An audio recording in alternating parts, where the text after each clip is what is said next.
I was very inflammatory in my comments on this topic in this clip.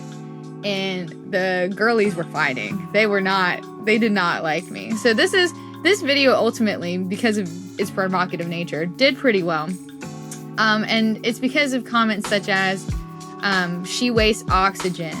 Hey, let's film ourselves repeating a conversation we heard, which Reefer Fever, let me tell you, at Reefer Fever, I had not heard this conversation elsewhere. So give me my credit. You're a waste of space. Oh, damn, the haters came out in full force for this one. Welcome to The Dive, the official podcast of Wavestream Media. I'm Cee Cee. And I'm Mark. We're the founders of Wavestream, and this is where we slow down, talk it out, and dive into the stuff that deserves a little more airtime. One topic, one story, or one person per episode. Whether it's something we're building, something we're questioning, or something we just can't stop thinking about. Let's dive in. All right. Well, welcome back to episode 3. I guess we have a real podcast now, you know? Once is just a one-off, twice a coincidence, 3 times I think it's a real podcast. Yeah, I guess there's no turning back now. We're stuck with each other. But that's all right, Yeah. You know? At least the company's good. Yeah, secretly though, behind the scenes, we are recording this 3rd episode and we haven't put one out yet. So I guess there's still time that nobody will ever hear this. But if you're listening to this, well, then you are. So I guess we decided to stick with it.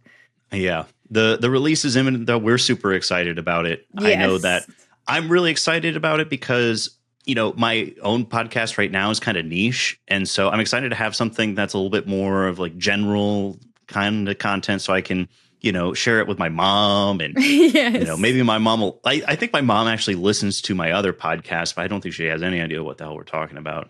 Yeah, well, we're going to get into some of that today. So we'll get to learn maybe a little bit of what your podcast actually is about on the surface.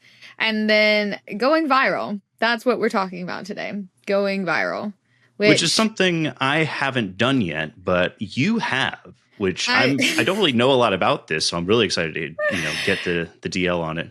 Yeah, I wouldn't say hugely viral, certainly, but I would say we've gone viral enough. I had an old podcast a couple of years ago that was kind of similar to this one. I tend to thrive in circumstances where I just talk about nothing, and that tends to be what I have that's the most successful. So I don't know what that says about me, but the less structure, the better in terms of content for me.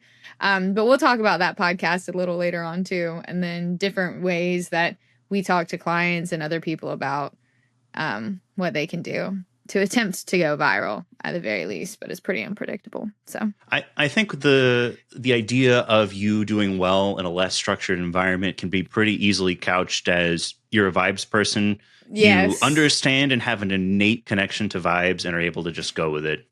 Thank you. I think I've got that as well. Maybe a little less so, but you know, once I get the vibe, I'm on board. You know, I agree. I commit to the bit. I think you absolutely do. I think that's part of what makes us work so well together is that we really we can feel what's going on. We can sense it.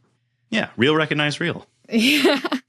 All right, so I want to talk about your show. I've seen some of your show. I'm not gonna lie, I haven't listened to your show, but as you said, it's a little bit niche, and this is something I don't even know where to start. And I can tell you that typically things like this with this many rules, I don't know where to middle or where to end either. So tell us all about it. Sure. So my own podcast, it's called Vox Scream. We are a podcast that's focused on a tabletop war game called Kill Team. And so what is that? Let's kind of couch it in the most easy way possible. Yeah, it sounds really aggressive. The way that I describe it to people is it's like chess with guns. So...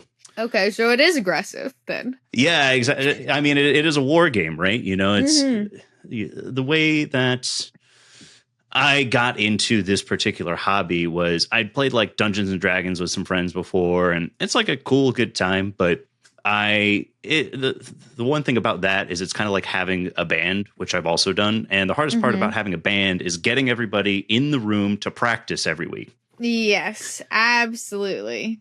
for a game like that, the hardest thing is getting everybody's schedules coordinated to find 4 hours every week or every other week to set it aside and go and play Dungeons and Dragons. Mm-hmm. But I really liked the sort of tactical nature of the combat, and I was looking for something similar to that, and that's how I ended up getting into Kill Team, which it's a very similar kind of combat where it's like I move a piece, do a thing, you move a piece, do a thing. Unlike chess, though, where maybe the objective is to go and, you know, get the king, get checkmate, right? The objective here is it's like there's actual just like spots on the board. You control them, and you have little side quests you do. And obviously you're like shooting and fighting, doing all kinds of stuff like that.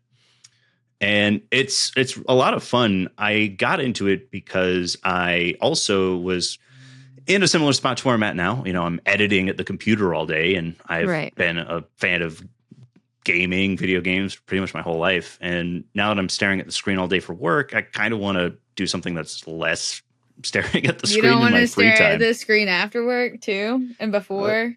You know, the good screen, the bad screen, it's all the same, you know? Right. Yeah. Well, I will say that I have seen Dungeons and Dragons before. I have seen Stranger Things mostly where they play that, and I understand how that functions. And I have never played chess. So this is completely outside of my wheelhouse. Love that, but thank you for sharing. The thing that I think is important is that it's not outside of everybody else's wheelhouse or a lot of people's wheelhouse, because you've been pretty successful with this, especially recently. Yeah, it's wild to think about. We started this podcast in July of 2024, and it was humble beginnings, to be sure. We had maybe like 30 to 50 listens on an episode, which, you know, we've seen a lot of people over the years who have those kinds of numbers, very, you know, modest. But we, at this point right now, in August of 2025, so 13 months later, we're doing about 500 listens on average in the week that an episode drops.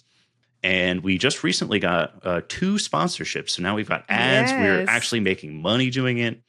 It's absolutely nuts. I cannot fucking believe it. I thought this was just going to be, if I wouldn't call it an expensive hobby, but a time sink. Right. Something that I enjoyed doing every week. But it was just like, you know, this is 2 hours between recording and editing that I could be doing something else, right? And now I am just really motivated to keep it going, because, I mean, the reason that I started the podcast was because I was really looking for my own goals to be met. Like, I wanted to, I guess a little bit extra context before I get into this. It's myself and then my friends George and Joe, both of whom are like, you know, tournament circuit tier players. Both of them are in like the top 25 to 30 players in the US. I think I'm in the top 35 right now. Wow. So on their heels. So crazy. I'm learning so much. Yeah, it's pretty wild. I wanted to get them on the podcast every week so that I could steal their secrets. I like that. That's a good strategy. Frankly, it's worked. And if that was the only benefit I was getting out of it, it was time well spent. But I think a lot of other people are stealing their secrets, and maybe some of mine as well at this point. And from what I've heard from our listeners, they kind of just like our vibe. They like to hear us yap. I'm kind of like a cool, level-headed moderator. And then George and Joe have like plenty of hot takes and, you know, I wouldn't call them heated debates, but certainly like good-natured, like disagreements from time to time. Yeah, of course. As you should. That's the conflict that the people want. You've got to give the people what they want. Can't all be sunshine and rainbows. No, especially when the name is Kill Team. I think it's mostly the opposite of sunshine and rainbows. Yeah, it is grim dark, to be sure. For folks that don't know, this is a game set in the Warhammer 40,000 universe. So this is the year 40,000.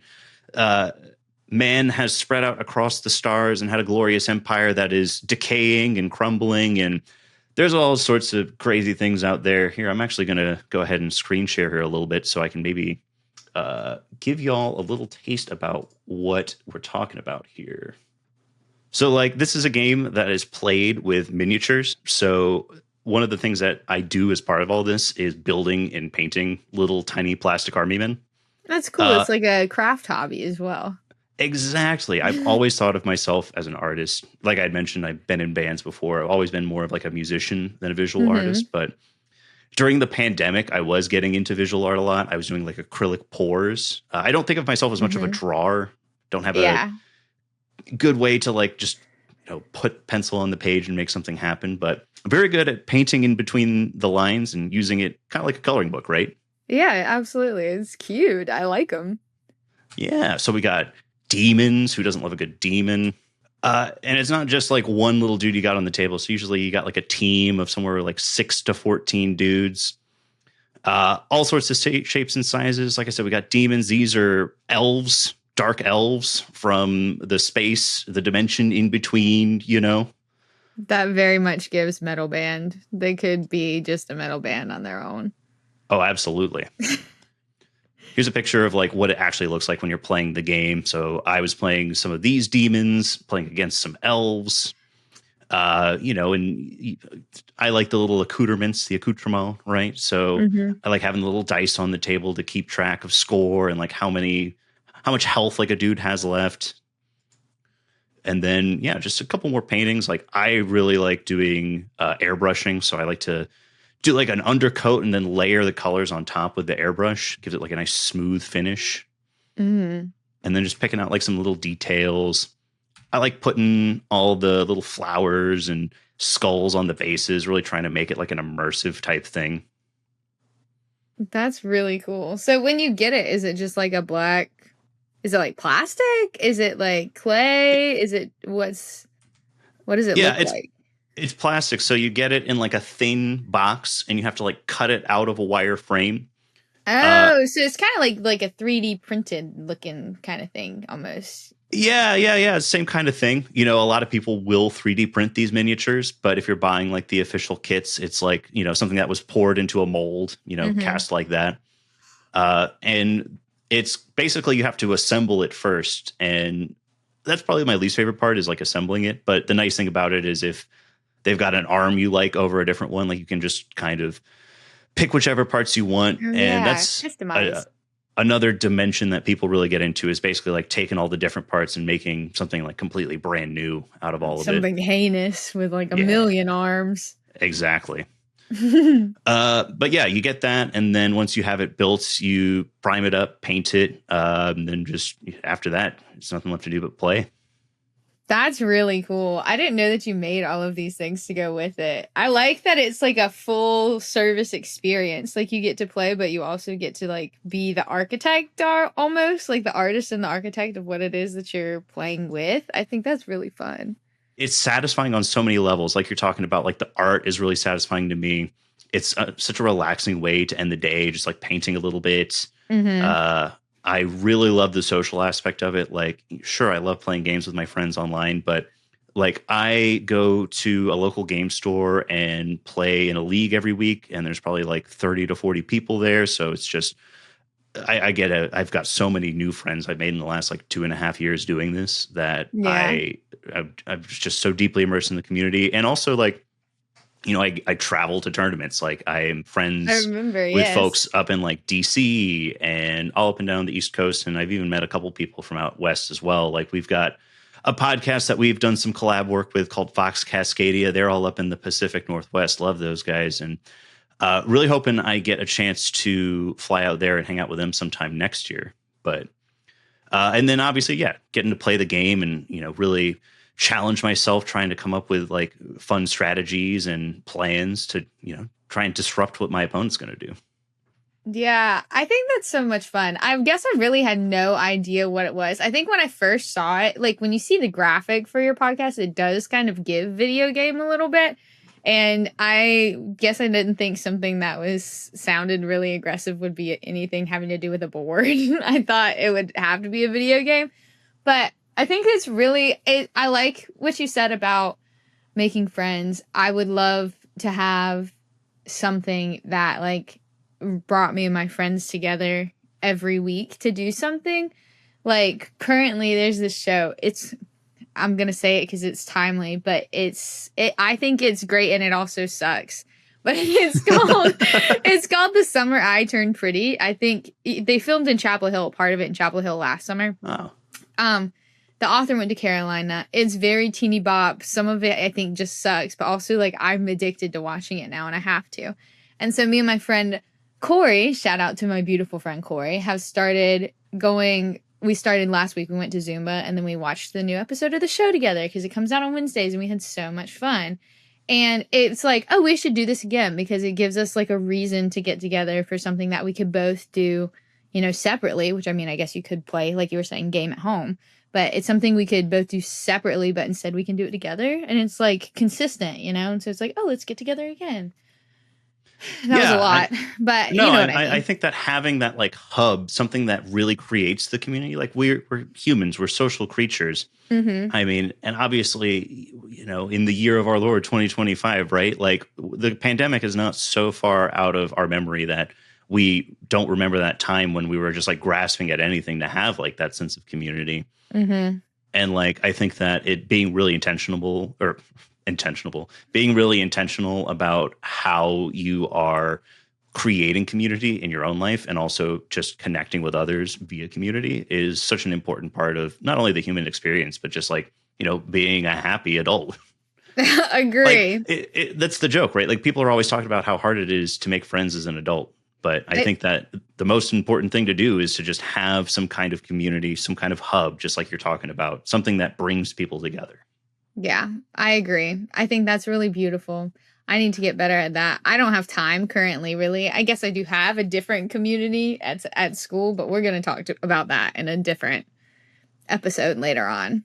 It is one of the nice things about our podcast is like that's something we're doing, not only, I was you know, just playing that. the game, but like we have built a community around the podcast. So we've got our own Discord server, which has just hit over 100 people, which is crazy to me. There's, you know, to give folks out there a little bit of the lay of the land, there are other popular Kill Team podcasts that are very big hubs in the community.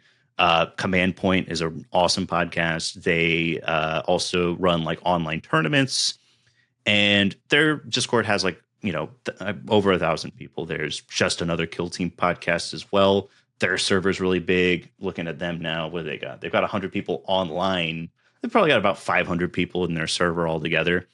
And I love their show. Shout out Jay Faye and Travis. But like, I didn't even think it'd be worth it to start a Discord, like, because there are so many people who have already done that and done it better.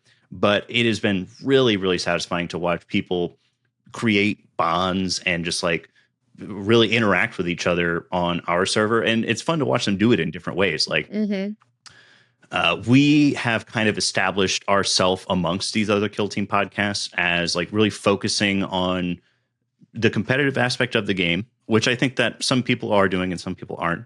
But the other thing that we're really trying to do is we're really trying to talk about actual gameplay, really trying to get into sort of like play by play and using that as a vehicle to help ourselves and others improve. And I'm seeing a lot of that discussion in our Discord, but I'm also seeing like a lot more casual discussion and in a way that I'm not seeing in some of these other communities. So it's fun to establish community, but it's also fun to just kind of watch what happens when people get together and see where it goes. Yeah, well, you're establishing community for others in that sense. And imagine how cool it would be if like these people become true, like real friends and they can say, oh, we met because of your podcast. You did that. And that's pretty sick. You brought all of those people together. It's wild. And I'm really excited. I'm going to a tournament later this month where I'm going to meet some of them in person for the first time. We're going to play some games together. It's going to be a blast. Yes. Where are you going this time? We're going to DC. The Nova Open is probably the biggest tabletop convention on the East Coast. Happens every year, Labor Day weekend at the Washington Hilton in DC. I went last time and had a blast. Really, you know, I'm not expecting to go and like win big at this tournament. This is, again, like there's going to be 100 people in the grand tournament. It's going to be cutthroat, best players on the East Coast. But I'm really just going to focus on having a good time and networking and really just taking some time off. I'm going to be there from Wednesday to Sunday. So trying to relax a little bit. Yeah. Chill. Well, that sounds like so much fun. I love when I get to learn about things I know nothing about. Tabletop games is certainly something I know nothing about. Like my family's not even a board game family. The only game that we did play was that game where you would like put the whipped cream on it and it might hit you in the face. We found Yeah, that one to be quite fun. yeah, I've And seen that pop one the on Reels. pig. Yeah, pop the pig where you fed the pig burgers and the belt would pop. But eventually my brother got a little bit frustrated by it and he fully popped the pig into an undepoppable degree. So that game was done too. Oh man, we used to be a So big board game family when I was younger. I feel like there is like you either are in a board game family or you're not, and that has a trajectory on what you do in the future. Like I don't play a lot of games at all, period. And I don't know how to play a lot of games because I never did. So like I don't know how to play chess or Monopoly, or I played Candyland. I did like that. But like Well, I don't all know of how to these play big chess either. games, I don't really know how to play. So Oh man, some of my favorites when I was little, we had this game is called Splat, and you would make bugs out of Play-Doh and move them around the board. But every once in a while, somebody would land or like draw a splat card or whatever. And so and there it was would like this, splat you? yeah, there was like this big foot stamp, and you would just splat down on the bugs, and so you'd have to start over. Oh my god. That game was That's cutthroat at my house. crazy. Uh, Yeah, imagine that your beautiful work of art gets splatted right in front of you. That seems like it'd be traumatic. Oh yeah, we were talking about this like with my family. We all went out to dinner a couple days ago. We were reminiscing about that. Let's see, another one that was very popular at my house. For folks that don't know, I have 3 sisters, and so we had this game called Pretty Pretty Princess. Oh, yes. And the goal of the game is you go around the board and you gather pieces of jewelry like earrings, necklaces, rings, and then you get all your jewelry, and then you get the crown. That's how you win. My dad really loved this game, and his thing was that he would always get nose rings instead of earrings. So he would put the earrings in his nose, and we were just like, Dad. So you like had real jewelry that you could put on? Real plastic jewelry, yeah. That's still though, that's Yeah. really cool. I was gonna say something similar. I do remember I didn't play games with my family, but I did have this one game that I would play with my neighbors. I had a neighbor, it was 3 sets of 3 boys. So it was a set of 3 boys. Literally exact opposite scenario of what you have going on. But they played like sports, every sport, every season. Like they were just really like classic, I'm a boy type of boy, Yeah. But I had this game called Mall Madness where you Oh, would I love like go Mall around Madness. shopping. Yeah, and you That had game like was a sick. card and you would go up and down different levels of the mall and go shopping places. Let me tell you, the boys always wanted to play Mall Madness. It's because it was a lot of fun. So That game was so fun. it really was. We should try to find Mall Madness one of these days. That's a tabletop game I can get behind. Hell yeah. That's going to be the next company outing. A little pizza, beer, and Mall Madness. Yes, absolutely.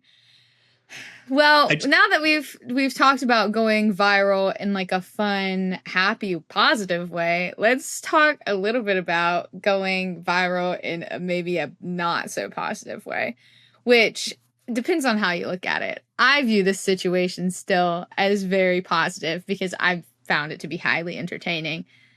The audience maybe didn't totally agree with that. So I'm going to show you the clip in a second, but I had the podcast, like I mentioned earlier, with a friend of mine, Ken. We owned or ran this digital magazine called Looks Attached.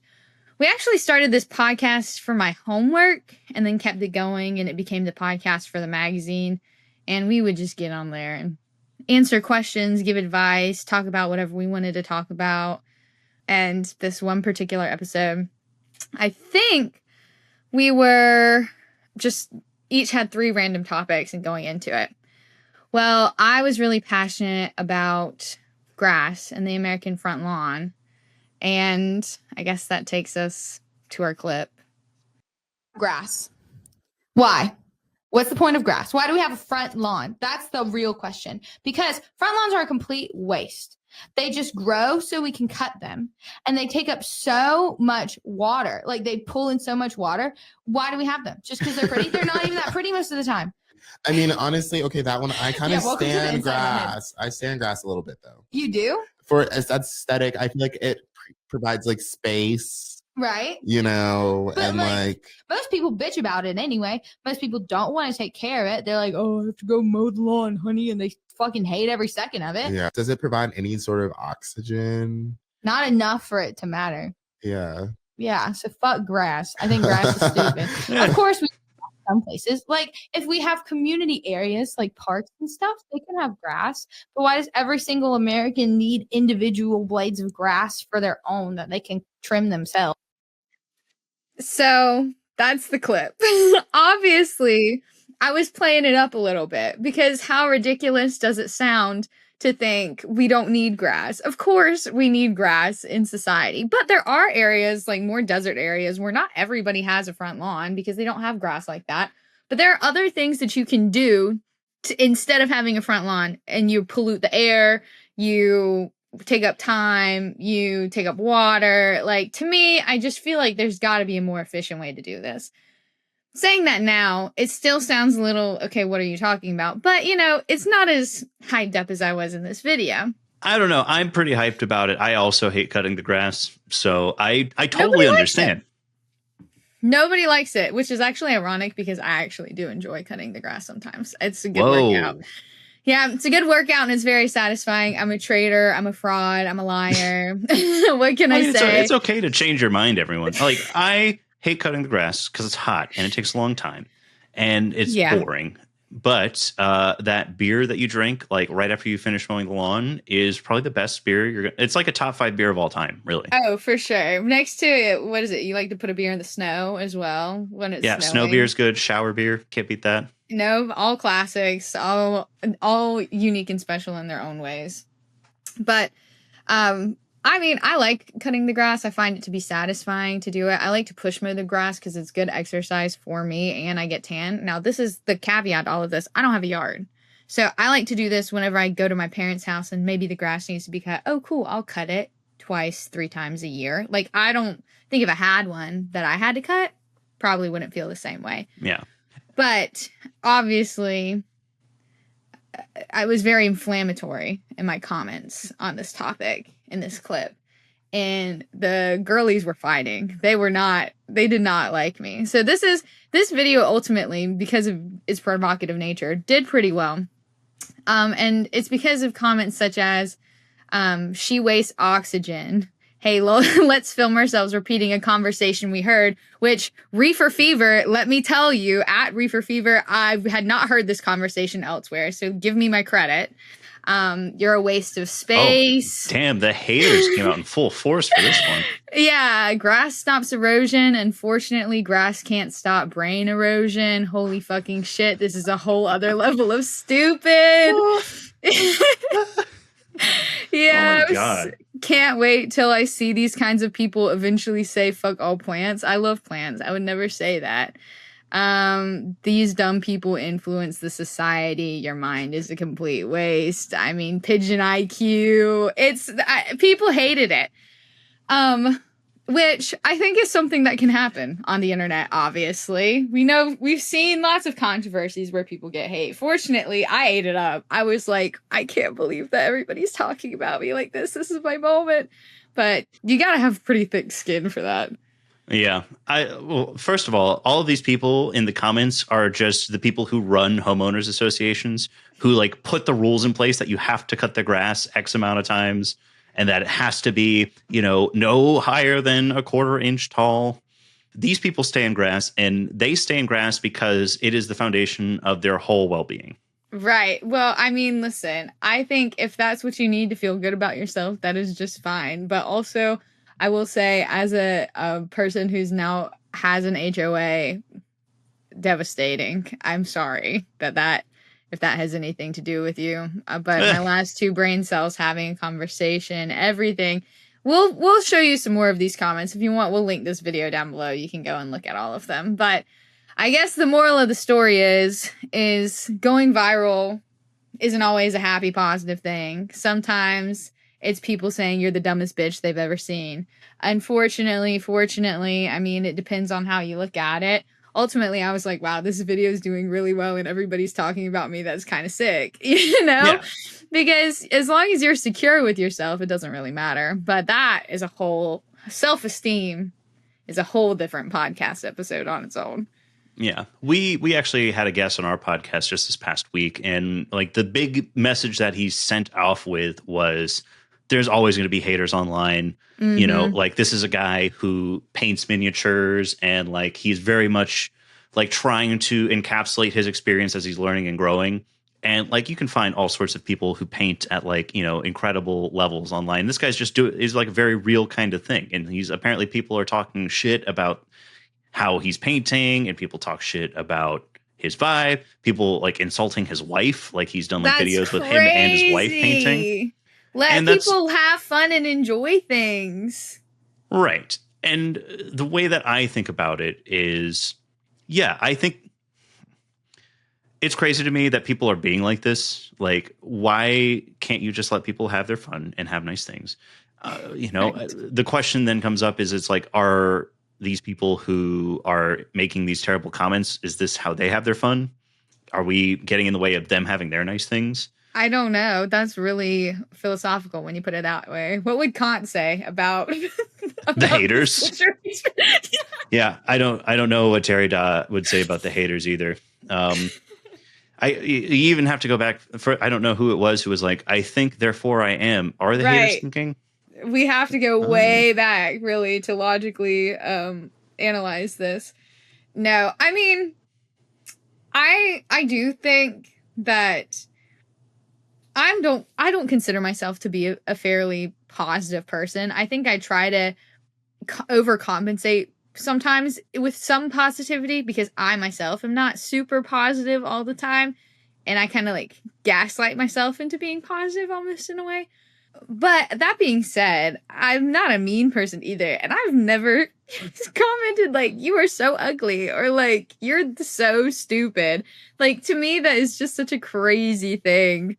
It still baffles my mind that people really say that. I just like it. How much energy? I think that's why I loved it. People were putting in so much energy into being mad at me. It's like it was kind of fun. Yeah, I mean, you were rent free in their heads. It's the people always say the same thing. You know, all press is good press. And let me ask you this: I mean, you had this viral moment where that clip really blew up. Like, what like happened? Did your podcast start blowing up? Did your other clips start blowing up? Yeah, actually, they started watching all of the clips, and we got a ton of listens on that episode comparatively to the rest of it. So it seems like they really wanted to hear the rest of what we were talking about. And listens went up after that episode too. So it worked. It did exactly what it was supposed to do. Because ultimately what clips that we pull for socials are supposed to do is stuff like that. Sometimes you have to be prepared to have people say that you're dumb, but guess what? Sometimes it works out. That depends, of course, on the podcast. Most people we work with, or I guess even myself these days, knock on wood, this is only episode 3, don't quite say things like that anymore. That might be so inflammatory that people call them the dumbest person on the planet. But you have to be prepared for something. Controversy is what makes a good clip. And a good clip drives listeners. And ultimately, all press is good press, just as he said. Absolutely. Absolutely. Let me ask you this. You know a little bit about my podcast now. We have been doing like social media clips as well, mostly like funny stuff. I actually like how we're doing our clips because we've gotten pictures of like some of the models that we painted rotating around, and we're using that and then doing like text over top of it, doing a clip each week. How would you suggest we go about making something go viral? Or if you had to give one person advice, and that person is me, to go viral, what would the advice be? Wow, these questions seem very much like the same question. I think one of the benefits that we had back then on this show, that we currently have on this show, and that you have on your other show, is like a consistent dynamic. So a lot of podcasts, you know, there's one host, and that's fine. That's most podcasts. A lot of podcasts, there's 2 hosts or more. And I think having a consistent dynamic between people gives you a lot to play off of.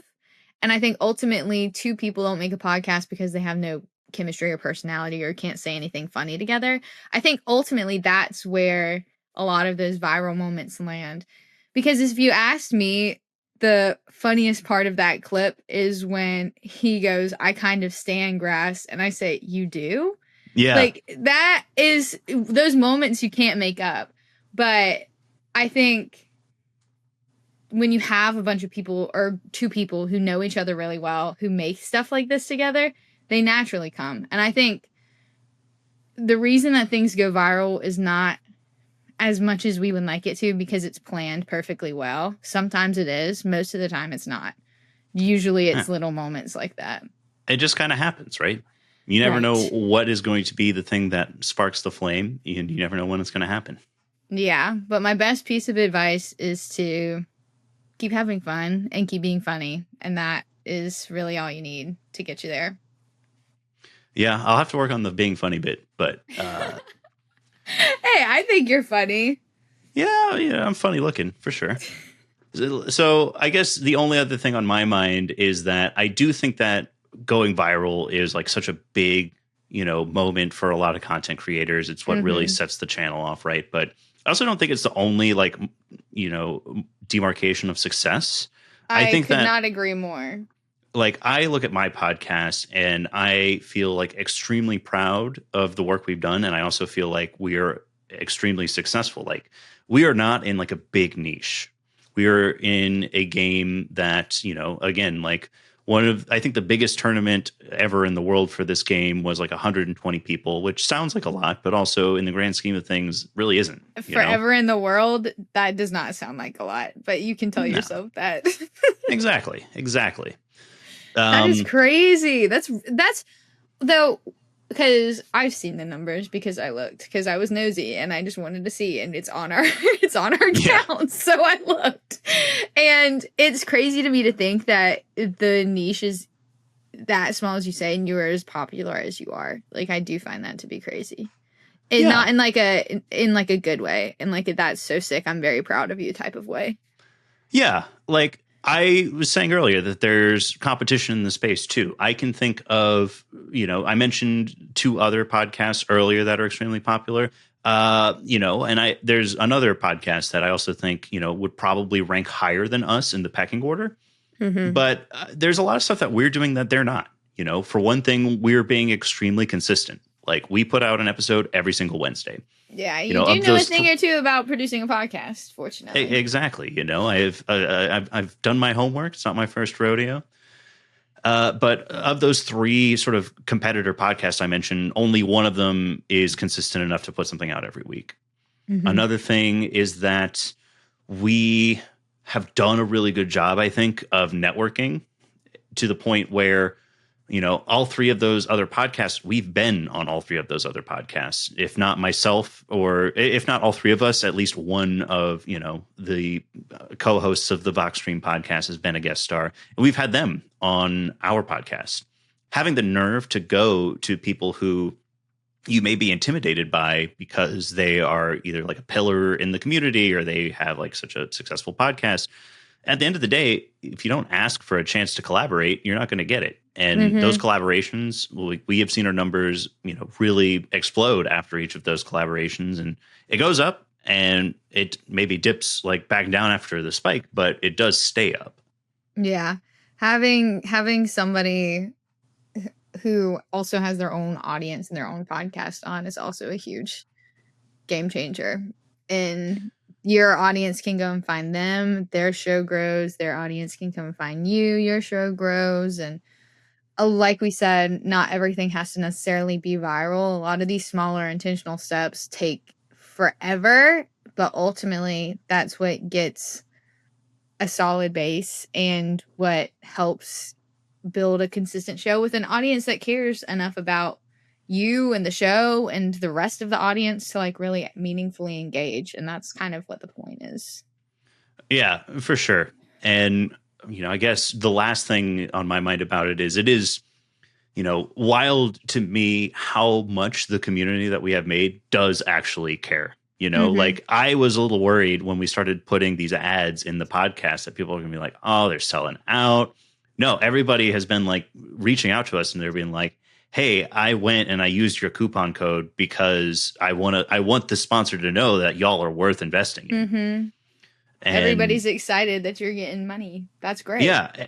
Everybody is super excited. They're really, they are just as proud as we are, and I think there's still room to grow in those aspects. You know, we have been an audio podcast primarily over the last year, but you know, you saw me posting these like pictures of like my models and the paint jobs I've done. Like we're moving into video now because we're such a visual thing. We've got some stuff on our Patreon that we're cooking up, like some sort of more like narrative content where we're playing like a D&D style game in the same universe. You know, those types of podcasts have really exploded in popularity since the pandemic. And so we want to try doing a little something like that. And then, I mean, yeah, merch. We want to get like t-shirts and branded dice, all sorts of fun shit. I love that. You absolutely should. I think you said something too there.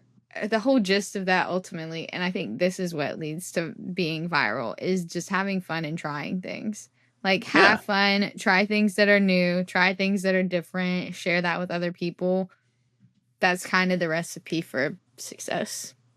Yeah, absolutely. We definitely stray from the path when on my podcast from time to time doing different stuff. And yeah, I mean, sometimes it's not as popular. You know, we did like sort of a Q&A mailbag for our 1-year anniversary and it wasn't like super successful, but it's fine. You know, we still had fun doing it. And we know that if we want to make a smash hit episode, maybe we don't do the same thing. And if we want to do something like that again, we know we have to change it up and find something that'll connect with our viewers. Yes. Yeah. But I think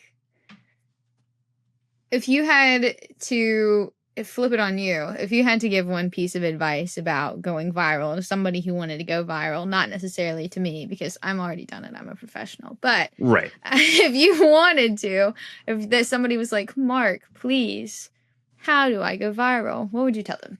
The advice that I would give them is that you just have to keep trying. And I think to be a little bit more constructive with that, I think that what I said earlier is very true in that you never know what it's going to be and when it's going to happen. So I think the best way to lock in on that particular piece of advice is to do a lot of content.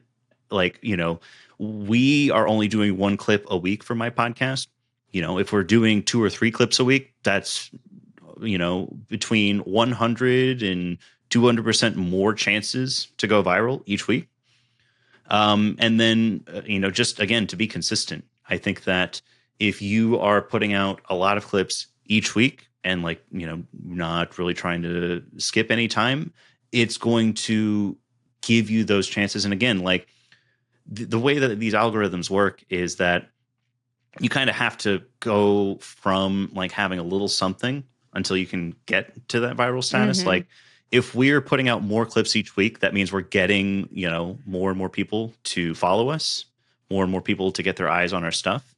And so it's not like we're going from, you know, like 100 views to like a million views. It'd be more like we're doing this over a sustained period of time.